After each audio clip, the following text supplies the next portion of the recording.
What's up, everybody? Welcome back to Mike's Tool Shed. This episode is the number one requested topic. I've gotten a bunch of emails and a bunch of comments about this. There's videos out there about this, but this is my take on it. How to become an electrician, and I kind of find it an odd question because it's really not that hard. But depending on how old you are and what your experience is going to kind of dictate how you should go about it. So I'll start with the young. I've gotten some emails from some younger guys, like 13, 14, in high school. Their dad, their grandfather were electricians. They were ready to get into the trade. They know that's what they want to do, and that's a great thing. If you know what you want to do in high school, that's you got a step up on a lot of other people. So if you're in high school, look into the VOTech career and tech kind of vocational programs. As far as I know, in the state of Maryland, every school you can get into one of these: automotive, um, framing or carpentry, electrical, HVAC. They have a bunch of different skilled trades, and they get you started. They're not going to teach you everything, but they're going to teach you the basics so you can kind of hit the ground running as soon as you get a job, and they're great. I did not personally go to one of those. I didn't know I was going to be an electrician when I was in high school. In fact, I have it's kind of a funny story of how I became an electrician. I'll put that at the end of the video.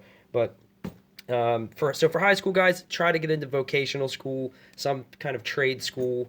Usually, it means you get out of class half a day and you get to go, or in your junior senior year, you get to go to some cool building and you get to use tools and learn all about what you're interested in. So high school guys, go to, try to get into a vocational program. If they don't offer that, maybe a community college does, something like that. And that'll get you ready for entering the real world when you're 18 and you can actually become an electrician.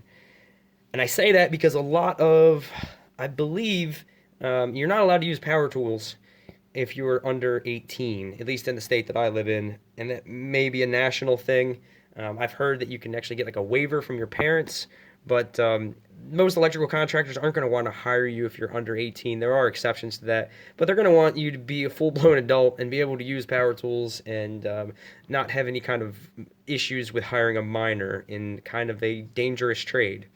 So after that point, you go to vocational school, or you don't, and you're 18, 19, somewhere early 20s, and you think you want to do that.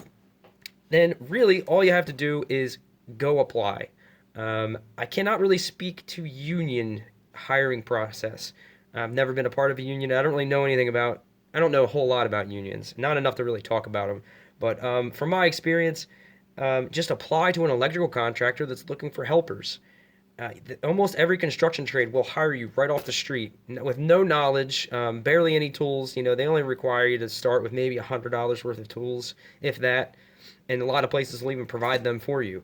So you just look through the want ads or online or wherever, and look for a place that's looking for helpers or apprentices, and you'll get hired right off the bat. Now with that, you're going to be doing more labor intensive stuff. You're going to be you're going to get kind of the short end of the stick on the kind of work you're going to do, but you're going to be in the environment, dealing with the material, dealing with the installations on the job sites with guys that know more than you. And that's how you start, asking questions, getting familiar with the stuff, and just picking up little bits of knowledge. Even if you're just sweeping for a little bit when you first start, you're still going to be on the job learning things. It sounds kind of weird, but you really will.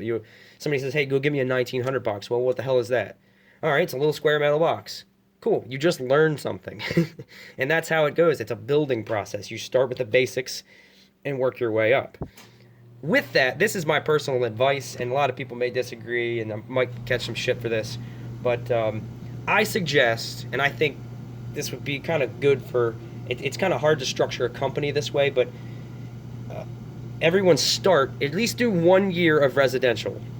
And I say that as if you would not want to just do residential. Some guys freaking love it. I personally did not enjoy it.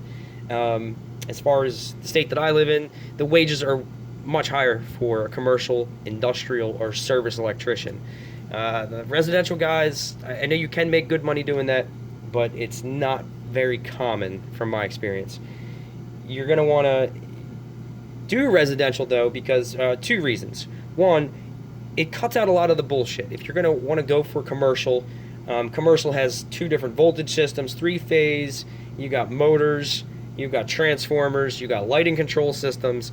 It's very complex, and it takes a lot longer, I think, to wrap your whole head or wrap your head around the whole thing. Whereas wiring a home or an apartment or something like that, it's much more simple.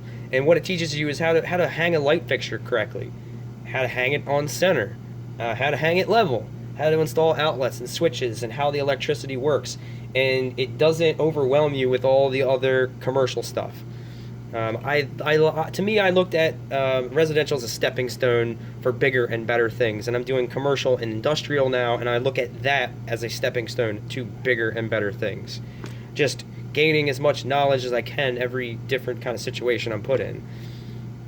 With that, when you start, get ready to go to school. From my experience, and a lot of companies will do this, you pay for your first year up front. And like I said, it's different. It's way different every company, but this is a pretty common way they do it. You pay for it up front. An electrical apprenticeship program might be $1,500 to $2,000 a year, and a lot of companies will even let you borrow that money from them, and they'll take it out of your check. Go to school, and then you pass your first year, and then they will reimburse you, or they can just hold that money and pay for your next year, and then when you finally get out of school and you finish the entire program, you get your initial $1,500 investment back. But get ready to go to school. Don't think you can get into this trade and not go to school. You can do that, but I highly recommend against, how do I put this? I recommend against not going to school. That's just not a good idea. If you go to school, get your journeyman's, get your master's, that makes you that much better on paper. And when you're that much better on paper, the other paper, the paycheck, is that much better. It makes you more qualified. Warren Buffett said, "The more you earn, the more you learn," and it is true. If you just have 20 years experience and zero qualifications, just 20 years experience, there could be a guy with 8 years experience with his master's. And I believe, a company's going to look, that resume with the 8 years experience and master's license is going to go higher up on the pile than the guy with 20 years experience. It's just, and with the education aspect of it, a lot of municipalities and certain counties and certain states are requiring that there be one journeyman per 3 apprentices, or different ratios of apprentice to journeyman. So you really want to get your journeymans, because the trade is going in that direction where where you live and the areas you work are going to require people to have that. And guess what? There's 3 apprentices and 1 journeyman. That journeyman's getting paid a lot more than the apprentices. I mean, that's how it is anyway, but that makes having a journeyman's or a master's license that much more valuable, because it's going to start being required. It's a thing of the future. It's something. Years ago, you could just get experience, and you were as good as you're experienced. The more experience you had, the better. And it was almost an oddity or something weird if you wanted to go to school for electrical work. And now it's you have to go to school if you really want to make it. If you really want to get good wages and get an edge up on the other guys, go to school. That's very important. And I guess the third part of this is going to be older guys. I've talked to a couple older guys that are just not happy with their occupation, and they want to try something different. And I say go for it. I've worked with some older guys, and especially with all the work experience that you would have, you would fit right in with an electrical trade if you've done anything sort of like that, any kind of construction trade, or even if you worked in retail. You know how the world works better. You understand how the bullshit politics of working at any kind of company with a lot of co-workers. It's not, there's all kinds of little nuances to things like that, and you already know all those things. You just have to learn the skill of electrical work, and it's really not that difficult. It's a very simple concept. Voltage goes in, something happens, and voltage comes back, and then there's a million things that it builds upon that. But it's a real simple concept, and you could really be Forrest Gump and install outlets all day and make a decent living, and it's better than working at McDonald's. So no matter what age you are, um, it's a great trade to get into, and that's kind of where I'm going to end it. Um, I've been in construction and been an electrician the entire time, and I've seen all the other trades. The one great thing about electricians, especially in commercial, is you're usually like the first ones and the last ones to leave. First one's there, last one's out. You're laying the groundwork, the conduit from the utility transformer into the building, all the way to hanging that last light and finishing that fire alarm system. And you were there like when the whole building's done and clean, and you're going through your inspections. So you get to see how an entire building goes up from beginning to end. And we have to deal with almost every other trade. The drywall guys, the floor guys for floor mounted things, HVAC, obviously. Plumbers, we have to deal with plumbers. Hey, where's the water heater going? Which way are you going to turn it? Does this get a water heater or does it get an Insta-Hot, a tankless system? You have to deal with every trade. And you have to be nice. You have to make nice with everybody.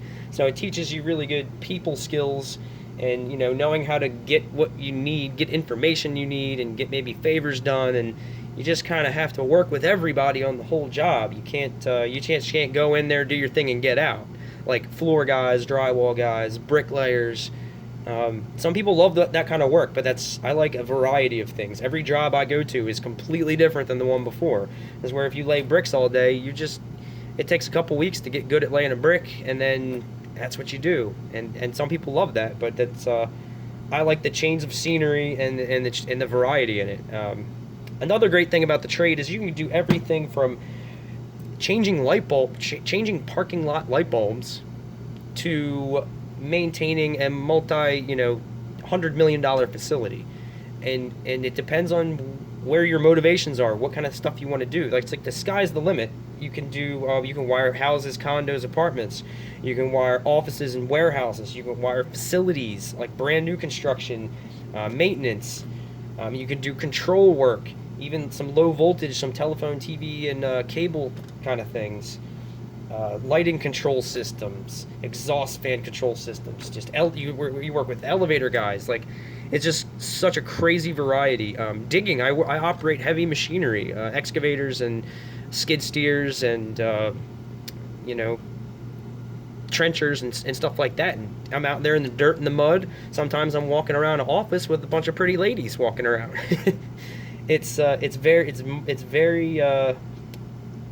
very diverse every day. It's some different location. I'm working in this town today in an office. I'm working in a really old building. We're doing a rehab of this old building.